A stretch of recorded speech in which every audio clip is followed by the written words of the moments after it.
معه أشداء على الكفار رحماء بينهم تراهم ركعا سجدا يبتغون فضلا من الله۔ سمین محترم 26 ذی الحج کو حضرت عمر رضی اللہ تعالیٰ عنہ جب فجر کی نماز پڑھانے کے لیے جاتے ہیں تو ابو فیروز لولو ایک مجوسی حضرت عمر رضی اللہ تعالیٰ عنہ پر حملہ کرتا ہے اور آپ شدید زخمی ہو جاتے ہیں، اور یکم محرم الحرام کو آپ جام شہادت کا نوش فرماتے ہیں۔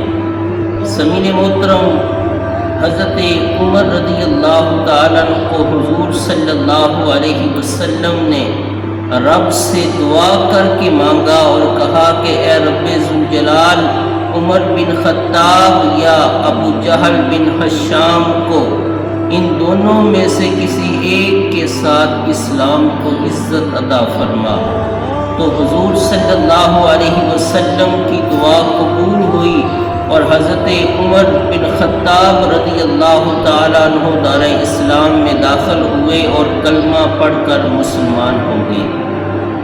جب حضور صلی اللہ علیہ وسلم نے دعا کی، رات کو صبح حضرت عمر رضی اللہ تعالیٰ عنہ تلوار لے کر حضور صلی اللہ علیہ وسلم کو معاذ اللہ قتل کرنے کے ارادے سے گھر سے نکلتے ہیں تو راستے میں نعیم بن عبداللہ سے ملاقات ہوتی ہے۔ وہ دیکھتے ہیں کہ عمر غضبناک حالت میں نیام سے تلوار باہر نکالے ہوئے حضور صلی اللہ علیہ وسلم کو قتل کرنے کے ارادے سے جا رہے ہیں۔ تو نعیم بن عبداللہ نے کہا اے عمر، پہلے جاؤ اپنی بہن فاطمہ بنت خطاب اور اپنے بنوئی سعید بن زید کی تو خبر لو، وہ مسلمان ہو چکے ہیں، دارہ اسلام میں داخل ہو چکے ہیں۔ حضرت عمر رضی اللہ تعالیٰ عنہ دوڑتے ہوئے اپنی بہن کے گھر جاتے ہیں، بہن سے پوچھتے ہیں، جب گھر میں جاتے ہیں دروازے کو دستک دیتے ہیں اور اندر سے بہن پوچھتی ہے کون؟ باہر سے گرج آواز میں بولتے ہیں عمر۔ جب دروازہ کھولا تو حضرت عمر رضی اللہ تعالیٰ عنہ پوچھتے ہیں کیا کر رہی تھی؟ بہن کہنے لگی اس کتاب کی تلاوت کر رہی تھی۔ حضرت عمر رضی اللہ تعالیٰ عنہ نے کہا مجھے بھی دکھاؤ وہ کتاب کون سی ہے، اور پھر کہنے لگے کہ تم نے دامن مصطفیٰ کو پکڑ لیا ہے، بہتر یہی ہوگا کہ ان کے دامن کو چھوڑ دو۔ آپ کی بہن کہنے لگی اے میرے بھائی، میری جان تو جا سکتی ہے لیکن دامن مصطفیٰ میں نہیں چھوڑ سکتی۔ حضرت عمر رضی اللہ تعالیٰ عنہ کی آنکھوں میں خون اتر آیا، آپ اتنے سخت غضبناک حالت میں اپنی بہن کو مارنے لگے، حتیٰ کہ اتنا مارا کہ ان کا جسم لہو لہان ہو گیا۔ پھر اپنے بنوئی وہ آگے بڑھا، ان کو بھی اتنا مارا کہ ان کے جسم کو بھی لہو لہان کر دیا۔ سمین محترم جب دونوں کو تڑپتا ہوا دیکھا تو کچھ دیر کے بعد پھر حضرت عمر رضی اللہ تعالیٰ عنہ بہن سے کہنے لگے مجھے بھی وہ کتاب دکھاؤ جس کو تم پڑھ رہی تھی، جس کو پڑھ کر تم نے دامن مصطفیٰ سے اپنے دامن کو جوڑ لیا ہے، مجھے بھی وہ کتاب دکھاؤ۔ بہن کہنے لگی اے بھائی، آپ کا جسم ناپاک ہے، آپ اس کتاب کو چھو نہیں سکتے۔ رب فرماتا ہے لا یمسہ الا المطہرون، پاک لوگ ہی اس کتاب کو چھو سکتے ہیں۔ حضرت عمر رضی اللہ تعالیٰ عنہ اندر جاتے ہیں، غسل کرتے ہیں۔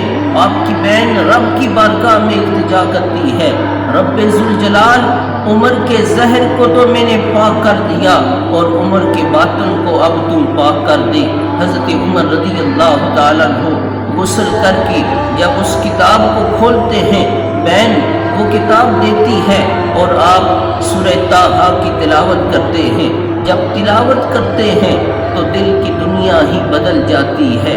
سمین محترم پھر حضرت خباب جو ان دونوں کو قرآن پڑھا رہے تھے وہ باہر آئے، چھپے ہوئے تھے، ان سے کہنے لگے کہ مجھے اس رسول کے پاس لے چلو کہ جس نے تمہیں یہ کتاب سکھائی ہے اور اس کتاب کو پڑھ کر تم نے اسلام قبول کر لیا ہے۔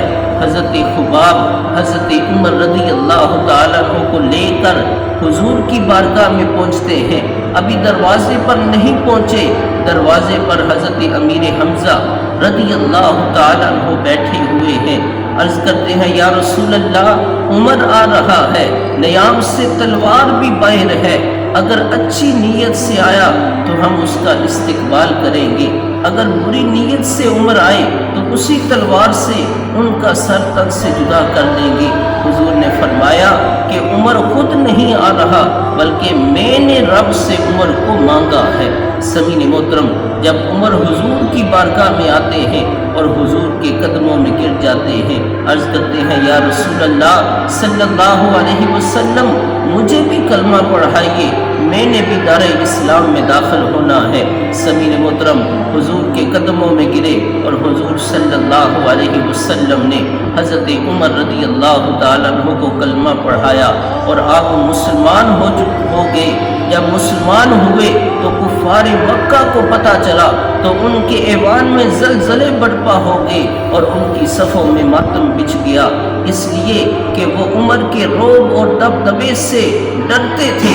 عمر اتنے جلالی تھے کہ جب ایک راستے میں شیطان بھی آپ کے سامنے آتا تو عمر کے جلال سے وہ بھی اپنا راستہ تبدیل کر دیتا تھا۔ رب ذوالجلال نے آپ کو اتنا رعب اور دبدبا عطا فرمایا۔ اللہ رب العزت ہمیں حضرت عمر رضی اللہ تعالیٰ عنہ کی سیرت کو پڑھ کر اس کے مطابق اپنی زندگیاں گزارنے کی توفیق نصیب فرمائے۔ وما علینا الا البلاغ۔